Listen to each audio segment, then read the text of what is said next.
Welcome to TSAT channel. Groups గైడెన్స్లో ప్రోగ్రాంలో భాగంగా ఈరోజు జాగ్రఫీ నుండి తెలంగాణ జాగ్రఫీ పైన ఏ విధమైన ప్రశ్నలు అడుగుతున్నాడో చూద్దాం. ఎందుకంటే ఇటీవల కాలంలో తెలంగాణ భూగోళ శాస్త్రం నుంచి అనేకమైన ప్రశ్నలు అడుగుతున్నాడు. తెలంగాణ రాష్ట్రం ఆవిర్భవించిన తర్వాత తెలంగాణ రాష్ట్ర విస్తీర్ణం ఏ విధమైన ప్రశ్నలు అడుగుతున్నాడో ఫస్ట్ లెసన్లో చూసుకున్నాం. అందులో తెలంగాణ ఉనికి విస్తరణ. మరి తెలంగాణ ఉనికి విస్తరణలో మొదటి క్వశ్చన్ చూసినట్లయితే, క్రింది వానిలో విస్తీర్ణ పరంగా జిల్లాలను అవరోహణ క్రమంలో అమర్చండి. మరి అందులో ఆప్షన్స్ చూసినట్లయితే ఫస్ట్ వన్ భద్రాద్రి కొత్తగూడెం, నల్గొండ, నాగర్ కర్నూల్. మరియు రెండో ఆప్షన్ చూసినట్లయితే నాగర్ కర్నూల్, నల్గొండ, భద్రాద్రి కొత్తగూడెం. మూడో ఆప్షన్లు చూసినట్లయితే భద్రాద్రి కొత్తగూడెం, నాగర్ కర్నూల్, నల్గొండ.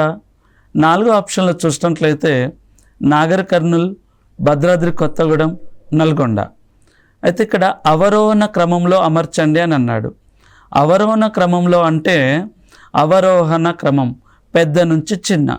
విస్తీర్ణ పరంగా పెద్ద జిల్లా చూసినట్లయితే ఒకటి భద్రాద్రి కొత్తగూడెం, ఆ తర్వాత రెండోది చూసినట్లయితే నల్గొండ, ఆ తర్వాత మూడోది చూసినట్లయితే నాగర్ కర్నూల్. సో ఇవి విస్తీర్ణ పరంగా పెద్ద జిల్లాలు. పెద్ద నుంచి చిన్న అంటే అవరోహణ క్రమం.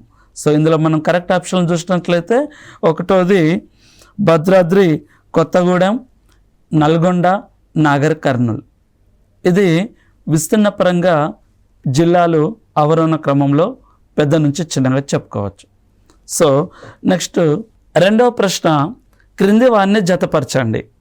ఒక సైడ్ ఏమో జిల్లాలు ఇచ్చాడు, మరొక సైడ్ ఏమో సరిహద్దు రాష్ట్రాలు ఇచ్చాడు. మరి ఇక్కడ సరిహద్దు మరి మనకు జతపరచాలి. మరి జతపరచాలంటే ఏ విధంగా ఇచ్చాడు? ఒక సైడు రెండు రాష్ట్రాలు ఇచ్చి ఒక సైడు జిల్లా ఇచ్చాడు. సో అప్పుడు జిల్లాతో రెండు రాష్ట్రాలతో సరిహద్దు పంచుకుంటున్నటువంటి జిల్లా ఏదో గుర్తుంచుకోవాలి. అప్పుడు చూసినట్లయితే జోగులాంబ గద్వాల్ జిల్లా ఏ రాష్ట్రంతో?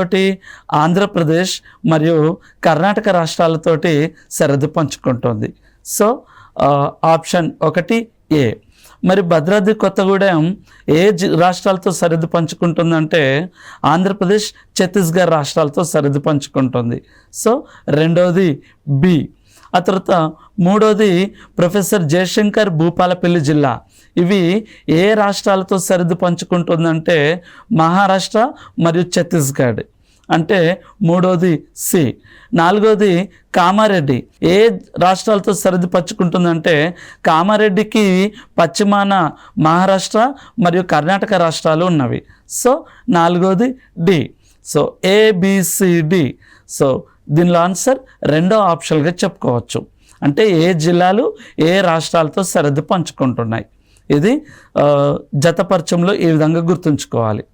ఇప్పుడు మరి నెక్స్ట్ క్వశ్చన్లో చూసినట్లయితే, క్రింది వానిలో వరంగల్ జిల్లా నుంచి ఏర్పడినటువంటి జిల్లాలు ఏవి? తెలంగాణ రాష్ట్రం ఏర్పాటైన తర్వాత కొత్త జిల్లాలు.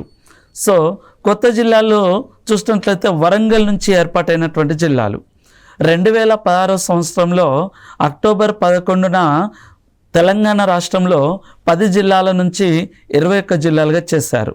అక్కడ ఒకటి గుర్తుపెట్టుకోవాలి. అందులో మరి వరంగల్ నుంచి వరంగల్ రూరల్, వరంగల్ అర్బన్ మరియు భూపాలపల్లి మరియు మహబూబాబాద్ మరియు జనగాంని ఏర్పాటు చేశారు. అలాగే హన్మకొండని ఏర్పాటు చేశారు.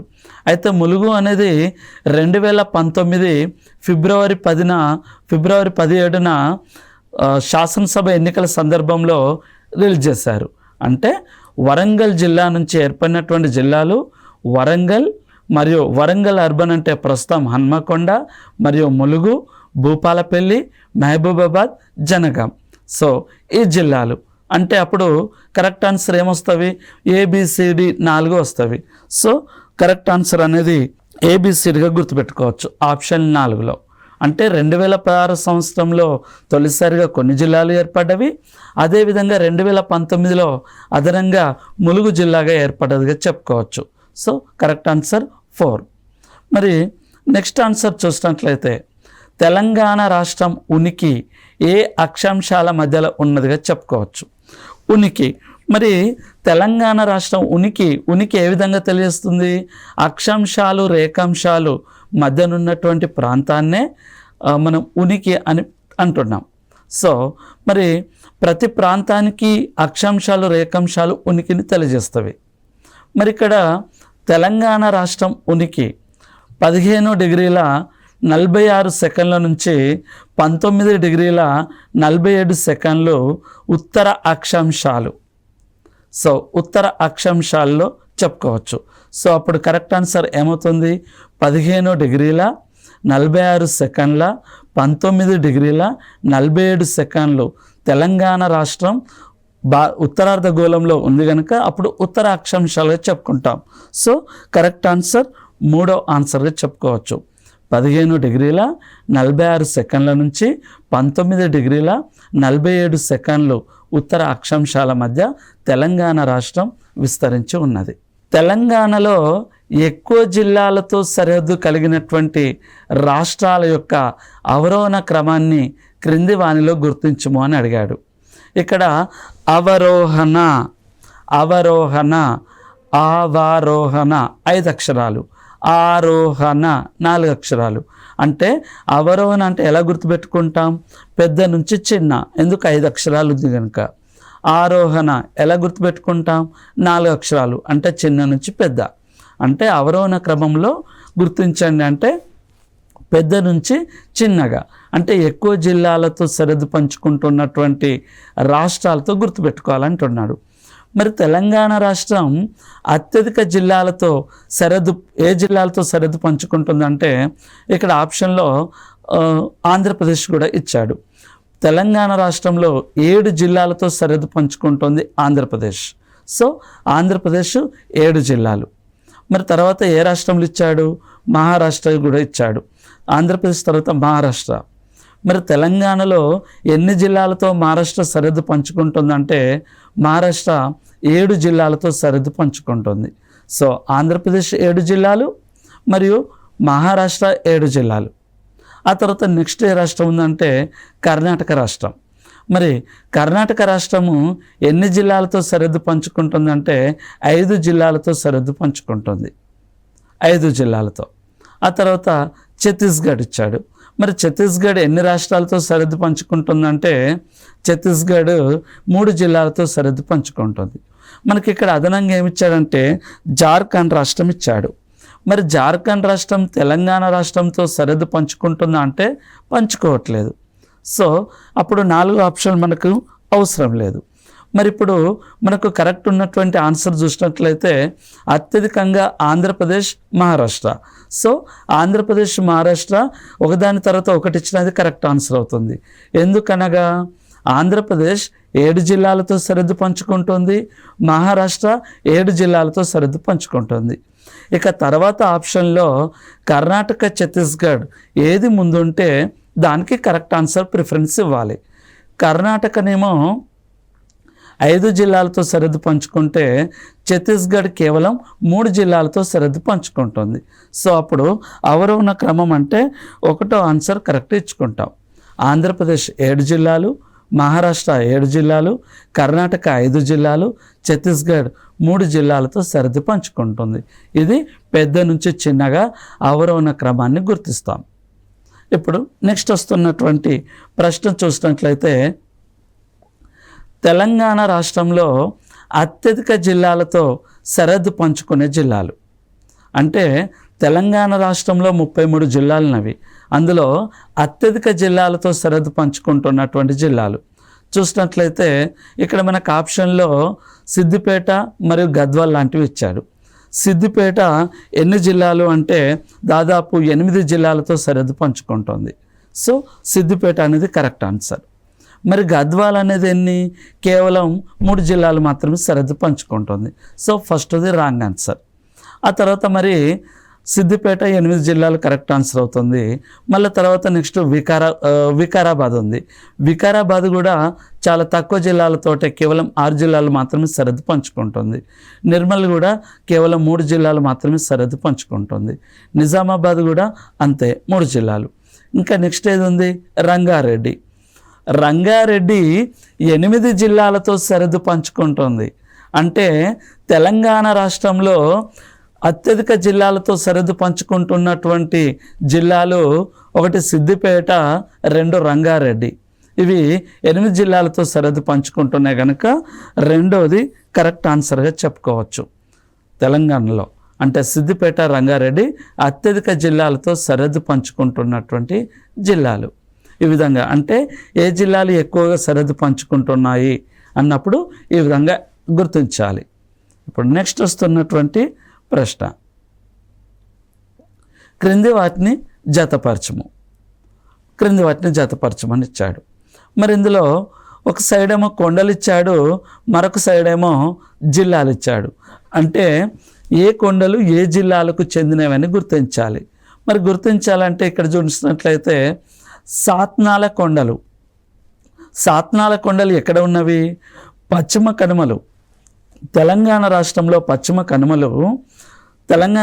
పశ్చిమ కనుమలు ఏ జిల్లాలోకి ప్రవేశిస్తాయంటే ఆదిలాబాద్ జిల్లాలోకి ప్రవేశిస్తాయి. అంటే భారతదేశంలో ఉన్నటువంటి పశ్చిమ కనుమలు విడిపోయి తెలంగాణ రాష్ట్రంలో ఆదిలాబాద్ జిల్లాలోకి ప్రవేశిస్తాయి. ఆదిలాబాద్ జిల్లాలో పశ్చిమ కనుమల్ని సాత్నాల కొండలు అని పిలుస్తారు. సో ఆదిలాబాద్ జిల్లా సాత్నాల కొండలు. నెక్స్ట్ రామగిరి కొండలు. మరి రామగిరి కొండలు సాత్నాల కొండలు చూసినట్లయితే ఎక్కడ? ఆదిలాబాద్. మరి రెండవది రామగిరి కొండలు ఏ జిల్లాలు ఉన్నాయంటే పెద్దపల్లి జిల్లాలో ఉన్నవి. మరి రాఖీ గుట్టలు పూర్వకాలంలో కరీంనగర్లో పిలిచేవాళ్ళం. అయితే కరీంనగర్ ఇక్కడ ఆప్షన్ ఇచ్చాడా? ఇవ్వలేదు. మరి కరీంనగర్ నుంచి విడిపోయినటువంటి జిల్లా జగిత్యాల ఉంది, మరి పెద్దపల్లి ఉంది. ఆల్రెడీ పెద్దపల్లిలో రామగిరి కొండలు కనుక రాఖీ గుట్టలు జగిత్యాల. సో కెరిమేరి గుట్టలు ఎక్కడ ఉన్నాయంటే కొమరం భీం, ఆసిఫాబాద్ జిల్లాలో ఉన్నవి. సో మరి ఒకటోది డి, రెండోది సి, మరి మూడోది చూసినట్లయితే బి, నాలుగోది కెరిమేరి ఘాట్స్ ఏ, ఆసిఫాబాద్. సో కరెక్ట్ ఆన్సర్ 3వ ఆన్సర్. సో ఇలా గుర్తుపెట్టుకోవాలి. అంటే ఇందులో మనకు ఆదిలాబాద్ ఒకటి గుర్తుపెట్టుకున్న, ఒకటోది డి అంటే ఒకటోది డి, మిగతా వేరే ఆప్షన్లు ఉన్నాయంటే లేవు. అప్పుడు కరెక్ట్ ఆన్సర్ 3 అనేది ఒకదాని ద్వారా కూడా గుర్తుపెట్టుకోవచ్చు. అంటే జతపరచంలో 4 ఆన్సర్లు తెలవకపోయినా 1 లేదా 2 ఆన్సర్లు తెలిసినా దీన్ని ఇక్కడ గుర్తుపెట్టుకోవచ్చు. ఇలా జతపరచంలో ఇదొక మనకు ఈజీగా గుర్తుండిపోయే టెక్నిక్ చెప్పుకోవచ్చు. సో మరి నెక్స్ట్ వస్తున్నటువంటి క్వశ్చన్ చూసినట్లయితే తెలంగాణ నైసర్గిక స్వరూపాలలో తెలంగాణ రాష్ట్రంలోనే అత్యంత ఎత్తైన శిఖరం ఏది, మరియు ఇది ఏ కొండల్లో ఉంది, ఏ జిల్లాలో ఉంది అని అడుగుతున్నాడు. అంటే తెలంగాణ రాష్ట్రంలో పశ్చిమ కనుమలు ఉన్నవి, అలాగే తూర్పు కనుమలు ఉన్నవి. ఇందులో ఉన్నటువంటి ఎత్తైన శిఖరాలు, మరి ఎత్తైన శిఖరాలు చూసినట్లయితే మహబూబా ఘాట్, ఇది నిర్మల్ గుట్టలు, నిర్మల్ జిల్లాలో ఉంది. సో ఇది నిర్మల్ గుట్టల్లో దీనికి ఎత్తు కూడా అనౌన్స్ చేయలేదు కనుక ఇది రాంగ్ ఆన్సర్ అవుతుంది. ఇక ధోలిగుట్ట, పాండవుల గుహలు, భూపాలపల్లి. ధోలిగుట్ట శిఖరము 965 మీటర్లతోటి తెలంగాణ రాష్ట్రంలోనే ఎత్తైన శిఖరంగా పిలుస్తున్నారు. సో ధోలిగుట్ట ఏ గుహల్లో ఉంది? పాండవుల గుహల్లో ఉంది. ఏ జిల్లాలో? భూపాలపల్లి జిల్లాలో విస్తరించి ఉన్నవి. మరి లక్ష్మీదేవరపల్లి కొండలు బూజుగుట్టల్లో సిద్దిపేటలో ఉంది. ఇది తెలంగాణలో తూర్పు కనుమల్లోనే ఎత్తైన ప్రాంతం, అంతేగాని రాష్ట్రంలోనే ఎత్తైన ప్రాంతంగా చెప్పరాదు. ఇక సీతమ్మ కొండ అనేది విశాఖపట్నంలోని చింతపల్లి కొండల్లో ఉంది. సో 4వది రాంగ్ ఆన్సర్గా చెప్పుకోవచ్చు. సో ఇప్పుడు కరెక్ట్ ఆన్సర్ రాష్ట్రంలోనే ఎత్తైన శిఖరం ధోలిగుట్ట 965 మీటర్లు, పాండవుల గుహలు భూపాలపల్లి జిల్లాలో ఉన్నవి. ధోలిగుట్ట. ఇది రాష్ట్రంలోనే తెలంగాణలోనే ఎత్తైన శిఖరం. ఇది పాండవుల గుహల్లో ఉంది, భూపాలపల్లి జిల్లా. ఇక నెక్స్ట్ ప్రశ్న చూసినట్లయితే కొన్ని అప్లికేషన్ టైప్లో కూడా క్వశ్చన్స్ అడుగుతున్నాడు. మరి అందులో చూసినట్లయితే క్రింది వాటిని పరిశీలింపము. మరి అందులో ప్రతిపాదన టైప్ క్వశ్చన్స్ అడిగాడండి. తెలంగాణ పీఠభూమి సమద్విబాహు త్రిభుజాకారంలో ఉంది. ఇది అక్కడ ఆయన ఇచ్చినటువంటి ప్రతిపాదన. మరి తెలంగాణ పీఠభూమి సమద్విబాహు త్రిభుజాకారంలో ఉందా? మరి కారణం, ఇది స్ఫటిక రూపాంతర అగ్నిశిలలతో ఆవరించి ఉంది. సో మరి ఇక్కడ ఆన్సర్స్ చూసినట్లయితే మరి కారణాలు ఏమేమి ఇచ్చాడు? ఏ మరియు ఆర్ రెండు సరైనవేనా మరియు ఏకి సరైన వివరణేనా? తెలంగాణ పీఠభూమి సమద్విబాహు త్రిభుజాకారంలో ఉంది అంటే చూసినట్లయితే ఇక చూడండి, ఇలా సమద్విబాహు అంటే రెండు భుజాలు సమానంగా ఉండడం వలన దీన్ని సమద్విబాహు, అలాగే త్రిభుజాకారంలో ఉంది. సో రెండు భుజాలు సమానంగా ఉండడం వల్ల దీన్ని సమద్విబాహు త్రిభుజాకారం అంటున్నారు.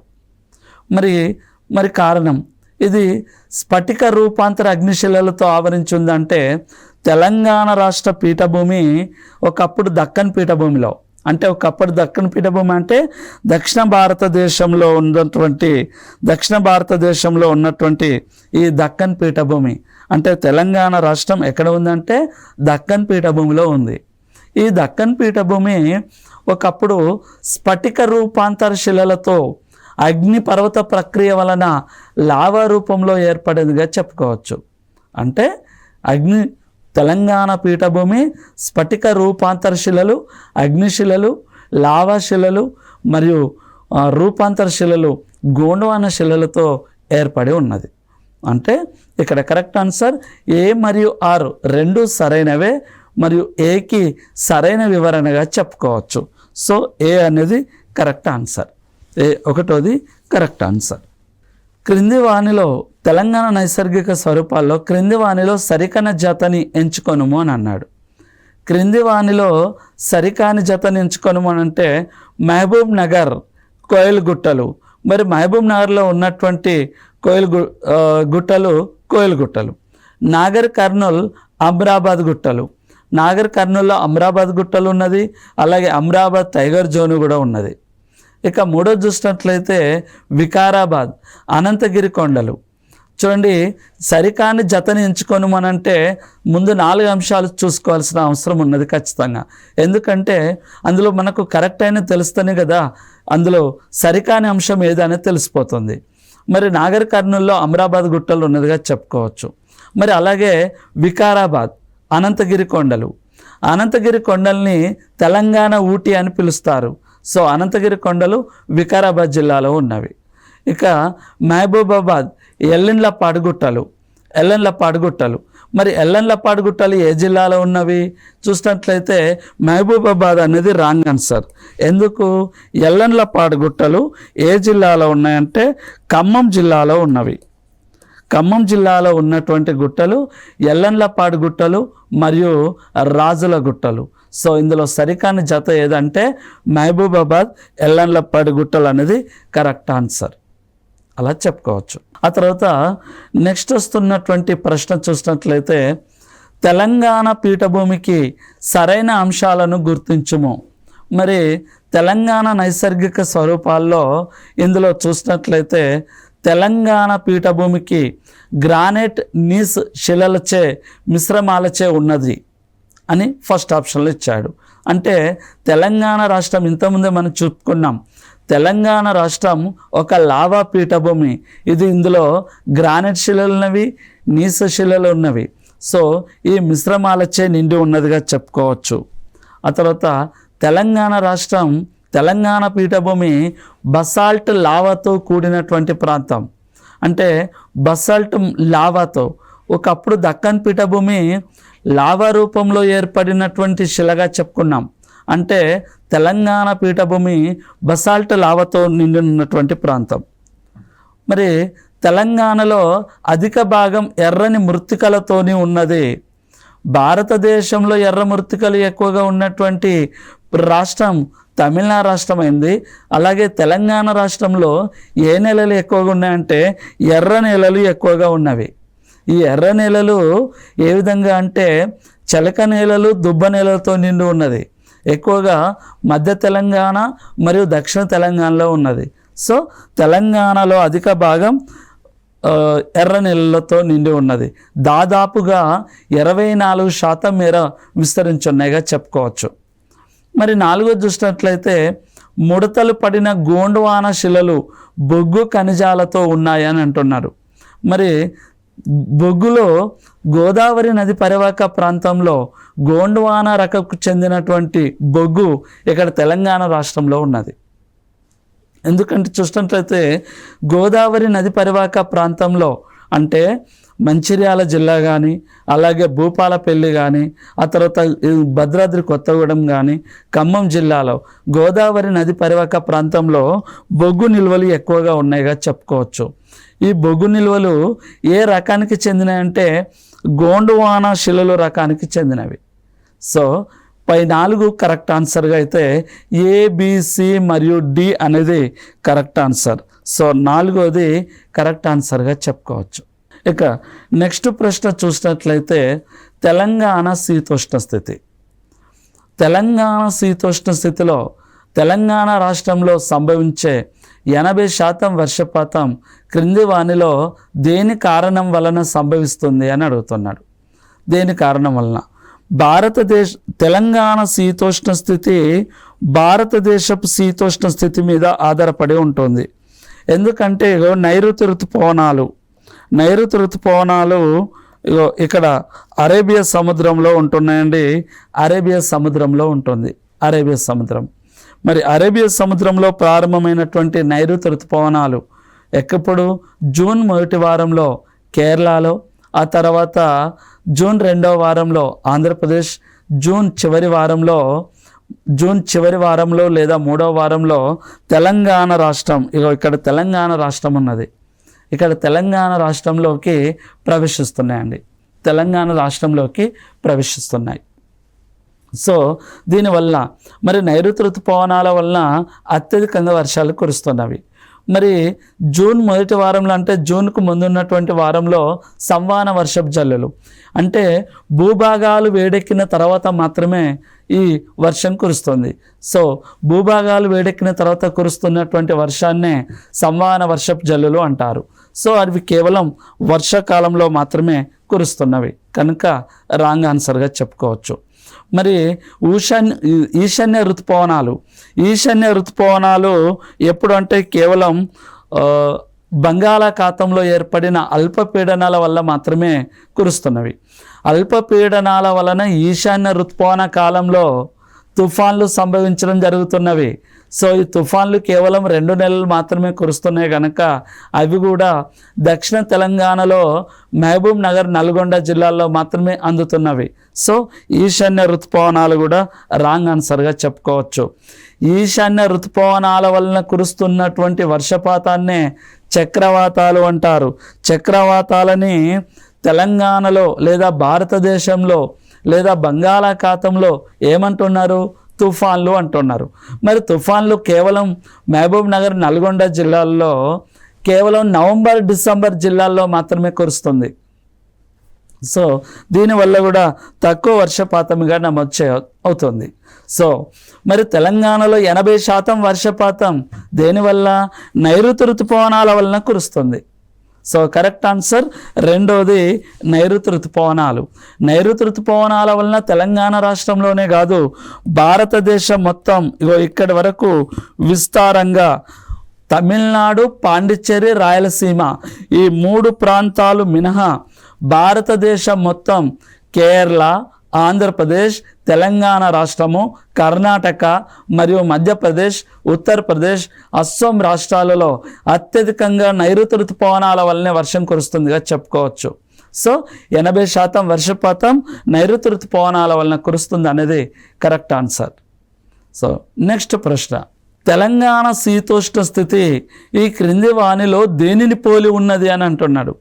మరి ఒక్కొక్క ప్రాంతపు ఒక్కొక్క రకమైన శీతోష్ణ స్థితిగా చెప్పుకోవచ్చు. తెలంగాణ భారతదేశం, తెలంగాణ రాష్ట్రం భారతదేశంలో ఉంది. భారతదేశం ఉష్ణమండల ఋతుపవన శీతోష్ణ స్థితి. సో మరి ఉష్ణమండల ఋతుపవన శీతోష్ణ స్థితి గనక మరి ఇక్కడ ఆప్షన్లు చూసినట్లయితే ఎక్కడి నుంచో చూసినాము, సవర్ణ శీతోష్ణ స్థితి, స్టెప్పీ శీతోష్ణ స్థితి. స్టెప్పీలు అనేది ఉత్తర అమెరికా ప్రాంతాల్లో ఉన్నాయి గనక సో ఇది రాంగ్ ఆన్సర్గా చెప్పుకోవచ్చు. మరి భూమధ్యరేఖ ప్రాంతము అంటే ఆఫ్రికాలో ఉన్నటువంటి భూమధ్యరేఖ ప్రాంతం గనక ఇక్కడ కాలాలు అనేటివి ఉండవి.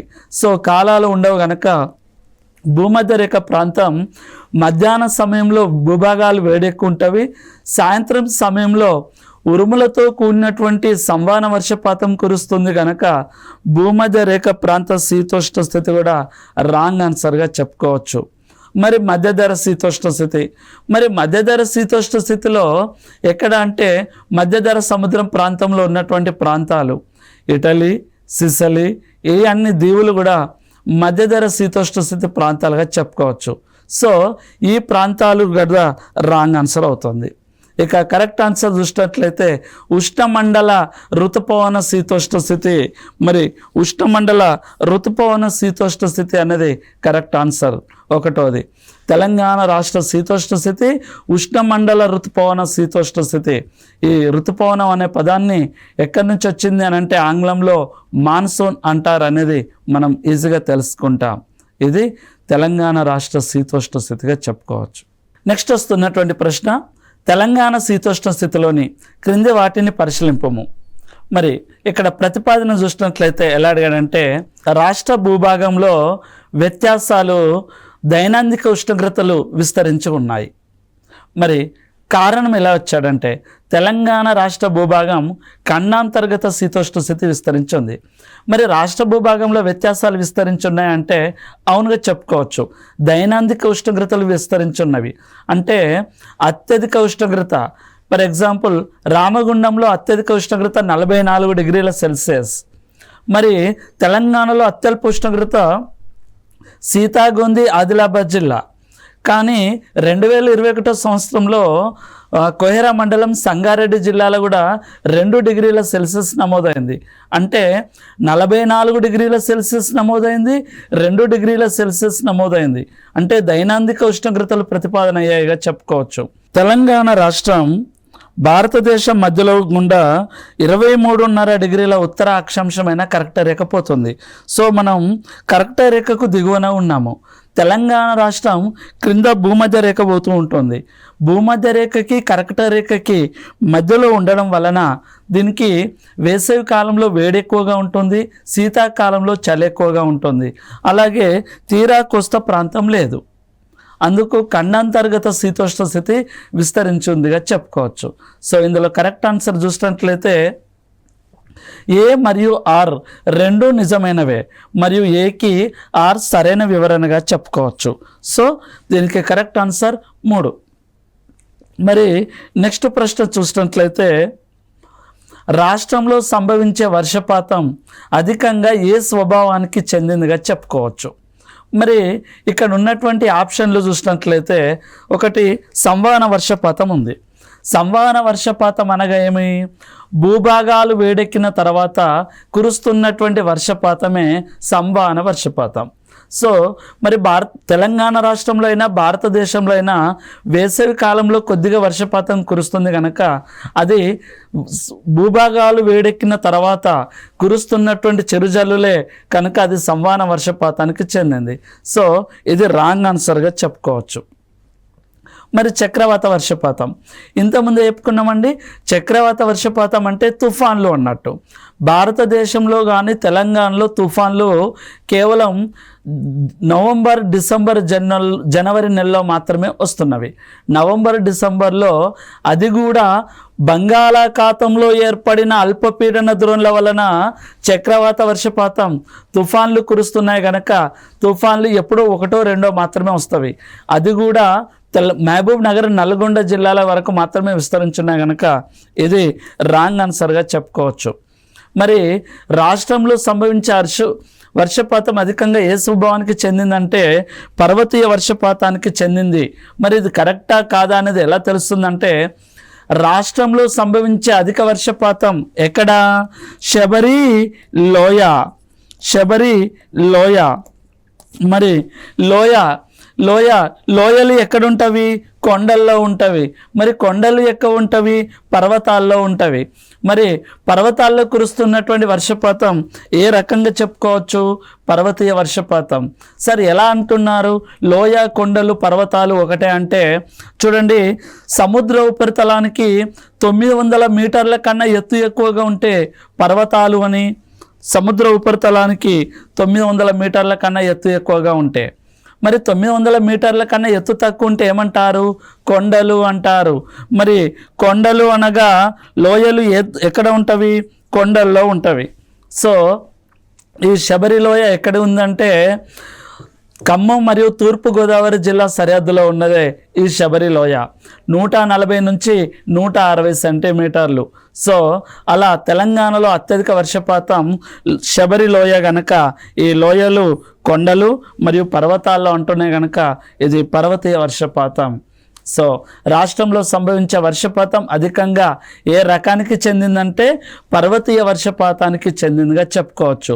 అంతేగాని లోయ అనుంది కానీ లోయపోత వర్షపాతం అని, కొండలు ఉన్నది కానీ కొండపోత వర్షపాతం అని, శిఖరాలు ఉన్నాయి కదా అని శిఖరపోత వర్షపాతం అని పిలవడానికి వీల్లేదు.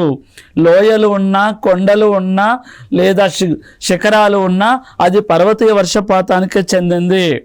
రాష్ట్రంలో కానీ అలాగే ఇంకో ఎగ్జాంపుల్ చూసినట్లయితే భారతదేశంలో అత్యధిక వర్షపాతం మాసిన్రామ్, ఇది కాశీ కొండల్లో ఉంది. మరి కాశీ కొండల్లో ఉన్నది కదా అని కొండపోత వర్షపాతం అని పిలుస్తామా? పిలవరాదు. ఇంతకుముందే చెప్పాను, సముద్ర ఉపరితలానికి 900 మీటర్ల కన్నా ఎత్తు తక్కువ ఉంటే కొండలు. అలా ఈ విధంగా కొండలు కానీ, లోయలు కానీ, శిఖరాలు కానీ ఇవన్నీ పర్వతాలు కనుక పర్వతీయ వర్షపాతం. అలా అని ఇంగ్లీష్లో మౌంటైన్స్ అంటారు కదా అని మౌంటైన్ రెయిన్ఫాల్ అనకూడదు. ఎందుకంటే పర్వతాలను అధ్యయనం చేయు శాస్త్రాన్ని ఓరోజ్ అని అంటారు కనుక ఓరోగ్రఫీ వర్షపాతంగా పిలుస్తాం. ఇది సంవహన వర్షపాతం కాకుండా పర్వతీయ వర్షపాతానికి సంబంధించినటువంటి అంశం. ఇప్పటి వరకు తెలంగాణ రాష్ట్రంలో ఉనికి విస్తరణ మరియు భౌగోళిక స్వరూపాలు మరియు శీతోష్ణ స్థితి ఈ పాఠ్యాంశాలకు సంబంధించినటువంటి ప్రశ్నలు చూసుకున్నామండి. మళ్ళీ రాబోయే ప్రశ్నలు నెక్స్ట్ వీడియోలో చూసుకుందామండి.